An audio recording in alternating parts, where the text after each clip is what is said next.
Hi, I'm Kelly, Hi, I'm Angie. and we're going to have a little chat about Once Upon a Time. The name of the episode is 7:15 a.m. and it's episode 9 of season 1. And we wanted to talk about the stranger first because the stranger is really cool. Because he's got this monstrous motorcycle and he's got this really cool box on his motorcycle and inside is a typewriter. But we don't find that out until much later on. Yeah, much later on in the episode. He tells Emma because he wants to buy Emma a drink. And he says that he'll tell her what's in the box if she agrees to have a drink with him. And so she says, okay, because she doesn't really care. She likes drinks. And and she probably wouldn't buy her a drink without knowing about the typewriter. But I think, and I think Kelly thinks too, that he wrote this guy whose name we still don't know yet, right? Yeah, he's just called The Stranger. Yeah. You think that he wrote Henry's fairy tale book? It's a very good possibility. Yes. And he might be a Brothers Grimm. Or maybe there's only one Grimm in this. We don't know. But his actor's name is Ian or Eon Bailey. Probably Ian. But I like Eon. Because it has an O. There we go. And we have Rose come to join us now for our little chat. Hi, Rose. Hello. Graham. I will not do it. You can't make me do it. Okay, anyway. Anyways, so this episode, of course, was all about Snow White and Prince James and Mary and David. And so I just got to see the dwarves a little bit, which was nice. About time we started seeing them. And Grumpy. Don't forget about Grumpy. Grumpy was so cute. I know, Grumpy was awesome. He was one of the best poets last night. He's lovely. It was fantastic. And of course, it was lovely to see Sleepy too. And Bashful. Yes, we like them. And Doc. So And we poor, should have a and moment poor of silence. Stealthy that wasn't very stealthy. Yeah, we should have a moment of silence for poor Stealthy. We finally get a ninja dwarf and they kill him. Okay, shall we have a 10-second silence? Yes. Okay, there's the silence. There you go. Now you can move on. Yes. But Stealthy, he'll never move on. well, we'll just give him a nice funeral with some flowers. Wait, so was I the only one who was a little bit frustrated with Snow White in this episode? Why were you frustrated with her? Well, at least for me at the end when she takes the potion, it's going, well, obviously you didn't listen to a word Grumpy said about your pain needs to become a part of you and help create a character. It's like, no, I'm gonna drink my potion. Oh, who's this dude you're talking about? Maybe it was something to do with Regina. Maybe she wanted Rumpel to give that potion to her. Yes, that actually makes sense. But, I mean, Regina's like the atom bomb of evilness, so... We have to blame everything on Regina. Yes. That works perfectly for me. It actually makes sense. Yes.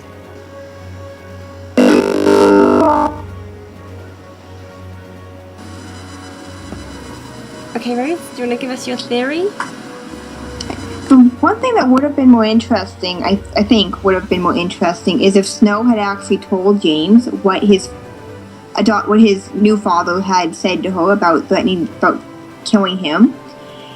Because by just breaking his heart and leaving, she's now left him in mortal danger, because if Dad's going to threaten to kill him over her, what's he going to threaten to kill James over next? Clearly he has no love for James. Not at all. He's just a means to an end. Basically, he's a villain for the dead guy. Yeah. I thought she was very brave to do that. It was very, very hard for her, and she was just trying to save his life. Mm-hmm. Which is the harder thing to do, isn't it? Mm-hmm. Yeah. That's just like which path do you choose? Break the heart or Save the life of the one you love. Mm-hmm. I'm a sap. I would have totally saved his life too. I love Mary. She's my favorite character. And Snow. Yeah, I love Snow. And because the Mary analogy that was really interesting was her with the bow. That's kind of what she's going. Hello? Hi. Hello? Yep, we're Okay. here. It went robot chicken. But because with the bow, that's her fear is that she's going to be alone for the rest of her life. Yeah. She has this obsession with getting the bow back to her flock, and it's almost a parallel for her. Yep. Absolutely. I wouldn't have ran off with the bird to free it like that. Not with the storm coming. Yeah, I'd be like, the boys, it's like all boys hunker down in a storm will free you tomorrow morning. Yeah. I don't even think Cinderella would have done that. But that just proves that Snow would have been a princess. Belle might have done it. Maybe Belle was actually the best princess of all of them.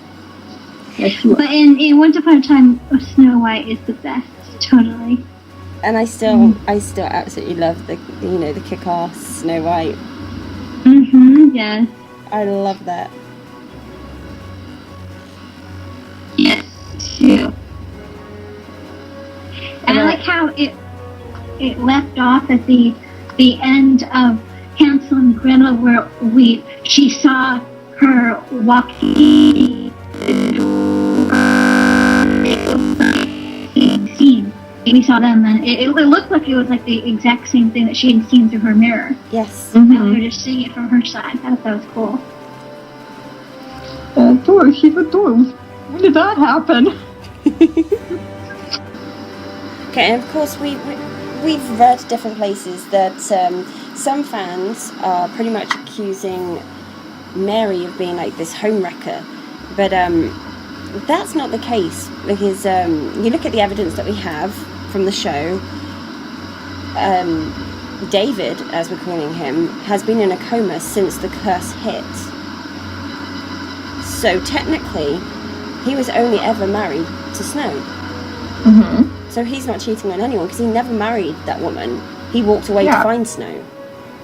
Yeah, the only person that he's cheating, the only person that's a marriage breaker from the evidence we have so far is actually Catherine. Exactly. So we are defending Mary and David right now, because they are not doing anything wrong, because in the real world, which is their fairy tale world, they are together. They're supposed to be together. Mm-hmm. And We should start the Mary and David Defense Fund. Yes. I mean, in episode 3, right off the bat, when Emma brings in, when Regina brings in Catherine, even Emma's saying, I don't think that woman's his wife, there's something wrong. Yeah, exactly. So, of course, in fairy tale world, Abigail could turn out to be kind of a jealous stalker when he runs off. Yeah. Which would then equate to, in real world, this is my man, you can't have him. Well, let's make our marriage work, even though technically you're now a bigamist, or if I'm making you a bigamist. How do we know that she didn't go to the evil queen because of Snow White? Because they both hate Snow White. Mm-hmm. They kind of joined forces, and like when this curse was coming, she was like, he'll be yours on the other side. Mm-hmm. I'll make him forget her. Yeah, because bottom line is Abigail's a totally new element in the Snow White story, as far as we know, the prince never had a second fiance. Yeah. It was always just Snow. Yeah. But I like the fact that it's not exact to the fairy tales that we're used to. Mm-hmm. Because that's all been done before. This is different. That's what I love so much about the show, is it's not run of the mill. It's not anything that you expect to happen is not gonna happen. It's much more refreshing than watching the same Disney formula. Exactly. For me, if they fall in love, they get married. It's like Happily ever after. Exactly. yeah, it's much more refreshing this way. Yeah, I love this show, and you know I'm not easy to please. The other thing I like about this show is they do not scrimp on the backstories. No. Because I'm always kind of a backstory junkie. Yeah. In this show, there's so many fabulous ones, and they go so many different directions. Yeah. And kind of like last night, you know, I mean, we get a hint that somewhere along the line, Snow White helped out Red. Yeah.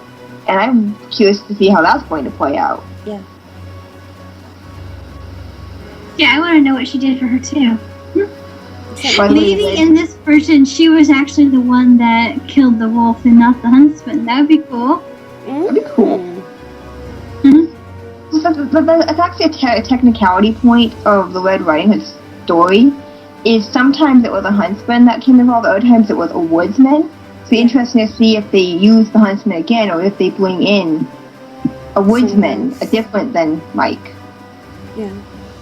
His interpretations over the years got skewed, and Well, in that case, they can do whatever the heck they want. yeah. Like, well, we have freedom of interpretation, so we're going to do our own thing. But I do love a Red's fairy tale look. Fabulous. Yeah. Love it.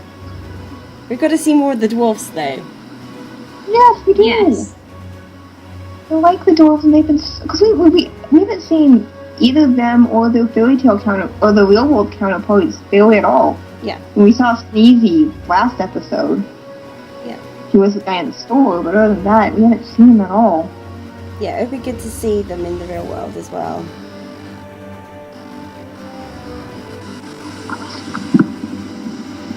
I hope Bronte gets reunited with his one true love.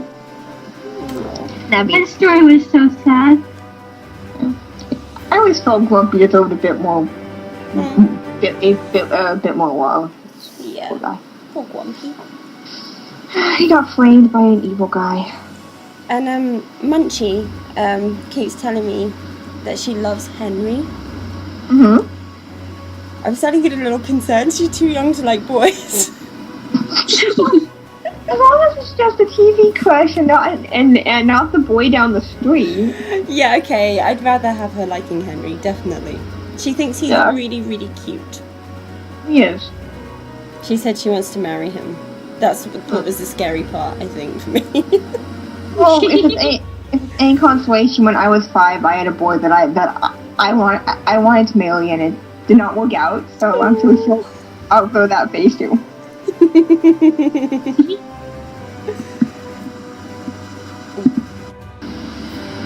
So at the end of the episode, we have the kiss, right? Which the entire fan base has been waiting to see. Yeah, absolutely. I think that went down very, very well with all the fans. Finally. But it certainly didn't go down well with one particular person, did it? Yeah, Regina did not look very impressed. Well, the question, because I mean, as far as she's concerned, she's made this entire coast just to punish the two of them. Yeah, exactly. And they were the first two getting back together. Yeah. She was like, dang it! All this for nothing! It's like, I mean, all the people I've killed and all the things I've done, and you're still getting back together! She should totally have a dramatic rant about that. Should we going straight to Catherine and stirring up some trouble? One of two things is either going to happen. Because if she might run straight to Catherine, but if she does that, nothing's going to be able to stop David and Mary. Yeah. Or she might keep it under her hat and try to use it to blackmail one or the other. Right. Possibly Mary, as Mary's already a little bit hesitant. Yeah. I don't know. I guess we just have to wait to see on that one. Tune in next week, folks. Yes. It's a fun time. So I guess this is time for us to say bye-bye.